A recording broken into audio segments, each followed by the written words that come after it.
Yo, what's good, y'all? What's goody, yuddy, yuddy? It's your boy Remo back with another video. And I'm at WORK chilling. And I want to talk about the time I banged this chick that looked just like Mini Stallion. Y'all remember Mini Stallion? The little short porn star? The little short petite porn star? I had a chick that looked just like her.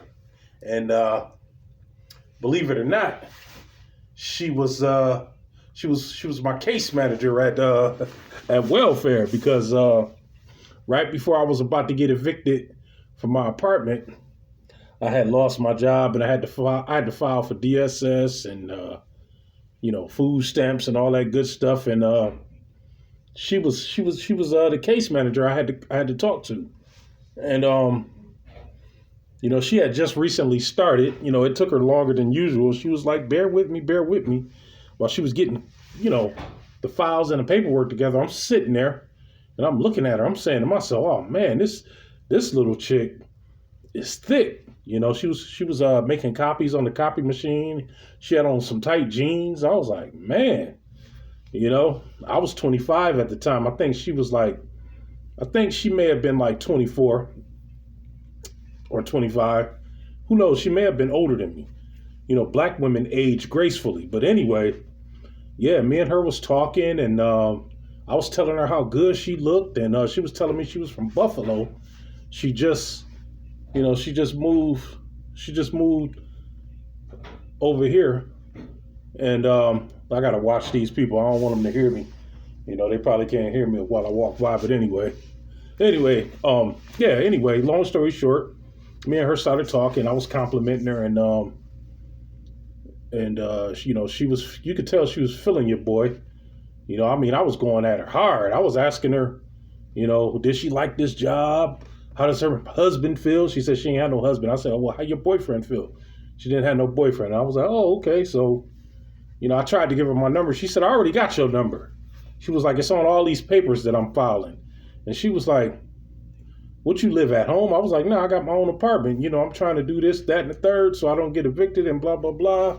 And she was like, really? She couldn't believe when I said I had my own apartment. Then she asked me what happened to my job. And I told her, I got laid off for XYZ reasons. And so, and she was like, oh, yeah? She said, yeah, the same thing happened to me in Buffalo. That's why I moved out here. I was like, yeah, see? I said, stuff happens. And, she told me she had other clients besides me in a nice way. So I said, okay. And I'm thinking, damn, I hope this chick called me. When I left, I was like, damn, I hope she called me. So I ran into my homeboy that lived upstairs from me. He was at the welfare office as well, and he was catching the bus home. So me and him talked. And we were sitting at the bus station. We were sitting at the bus the bus stop. It had like a shelter. One of those shelters at the bus stop, that'll prevent you from the rain or the snow or whatever. We were sitting in one of them, and I looked to my left. Out comes Mini Stallion. She walking. She had a bag. She had she was looking real professional and stuff, walking. I'm like, what is she doing out here? Like, I'm like, damn, did she park anywhere over here? Because there was a parking lot across the street. And I'm like, she on the wrong side of the street. And so she came to the bus shelter and sat next to me and smiled. I was like, what you doing? She said, I'm catching the bus. She had a Mountain Dew in her hand, one of those cold red Mountain Dew. And, she was drinking it because it was hot that day. And she was like, yeah, I told you, I'm just getting my stuff together. She was like, you ain't the only one that's struggling. She was like, I'm just lucky because I got a job, a full-time job. She was like, I'll be back on my feet in a couple of weeks. And so we talked. I kind of like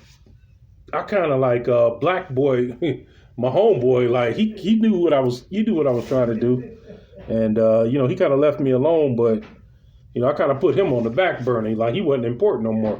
He lived right upstairs from me, so I was like, man, I'll catch you on the rebound. I'll see you another time.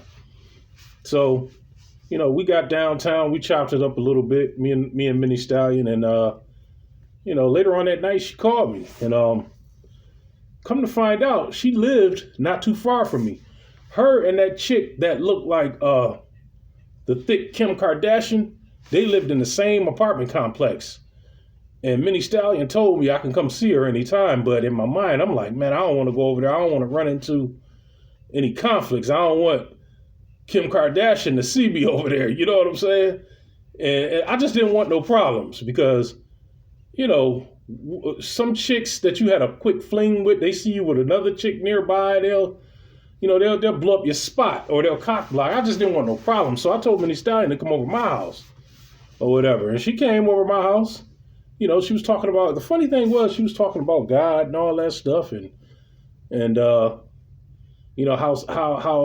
much of a Christian she was. And I'm like, oh, okay. And when she came over my house, she fired up a cigarette. And I'm like, okay, you say you godly and you're a Christian and you don't do this and that and the third, but you smoke cigarettes.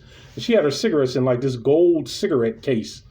And I was like, give me one of them things. We was drinking, chilling. Next thing you know, one thing led to another.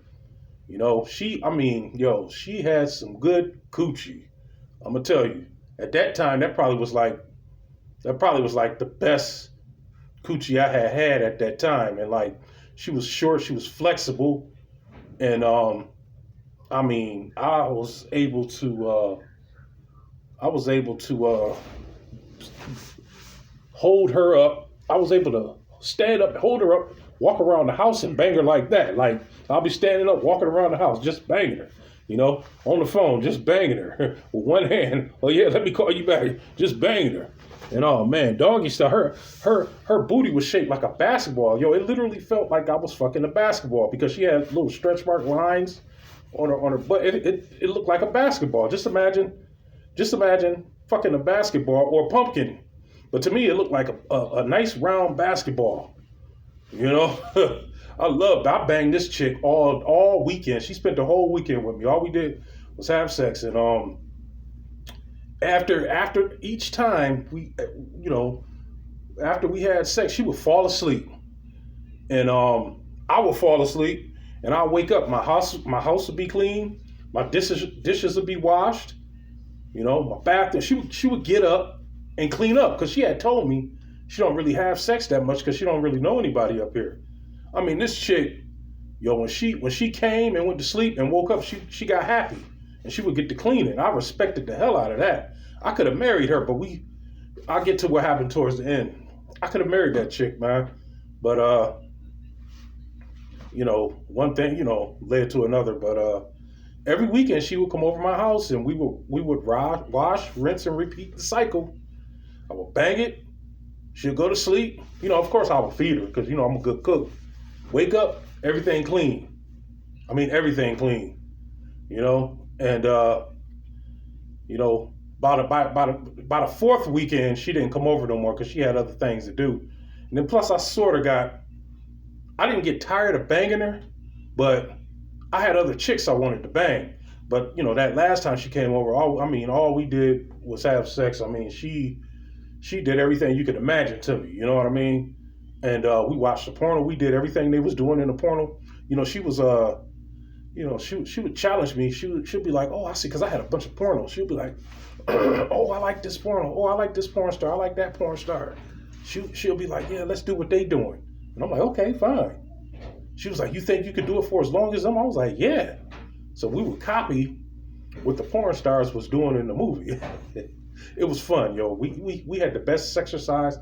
Now that was some fun sex. That was probably like the most fun sex ever.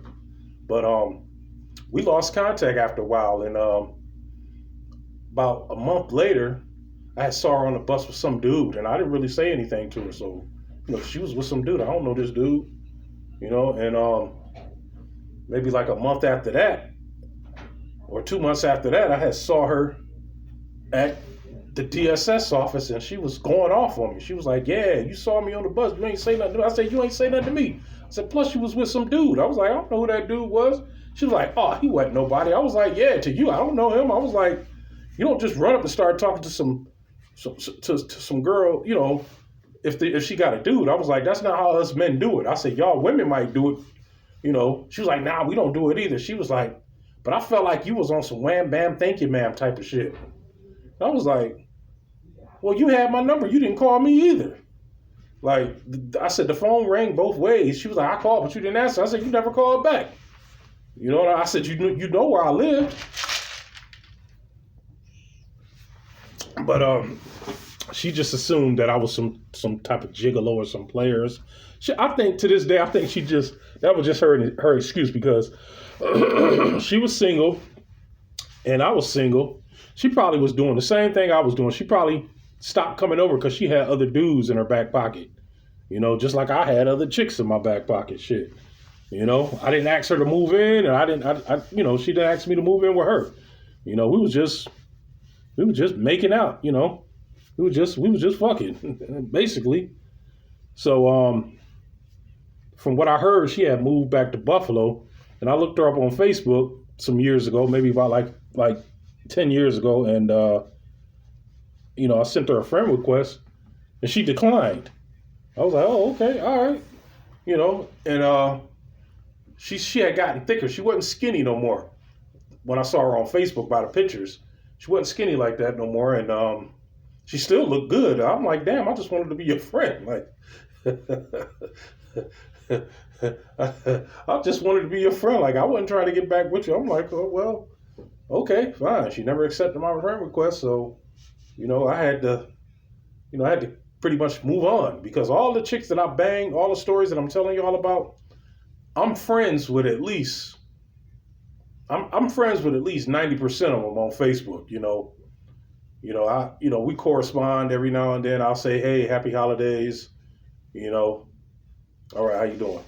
Or I'll say, yeah, happy birthday. I always shout them out on their birthdays. You know what I mean? I know for a fact, any one of them that I'm friends with, I can still get back with them if I really, really want to, just to bang. But yeah, shit. Mini Stallion, she ain't want nothing to do with me no more. Usually when women get like that, usually that means they probably married or they probably in, some serious relationships and they don't want to be reminded of their bachelorette days. Even if they want you, they know they can't really have you like that because, they probably got somebody who's insecure or they might just be really in love with another person and don't want to be reminded, of their bachelorette days. So I think that's the problem with most of them chicks because her and like maybe two more, declined my friend requests. But, that's neither here nor there. But it is what it is. She had some good coochie and she had a round basketball booty, and she looked just like Mini Stallion, but with a bigger booty. I'm like, man, I was like, damn. I was wondering, like, how is she so single with a body like that? But she had just moved here, from Buffalo, So maybe that's why. I think I may have been the first one to hit it. Who knows? I don't know because the way she was talking, she was sort of lost. Like, she didn't really know where to go. Like, I had to show her even when we rode the same bus home. I had to show her where to go. I said, yo, we riding on the same bus. I was like, you transfer, to this bus, you got to do this, that, and the third. She was like, oh, so I basically was putting her on to everything. It felt like she was new here, So I probably was the first person to bang it. I mean, I banged every weekend for like 3 straight weekends, Friday, Saturday, and Sunday. I would just bang it out, and it was good too. It's your boy Remo. Like, share, and subscribe. Peace.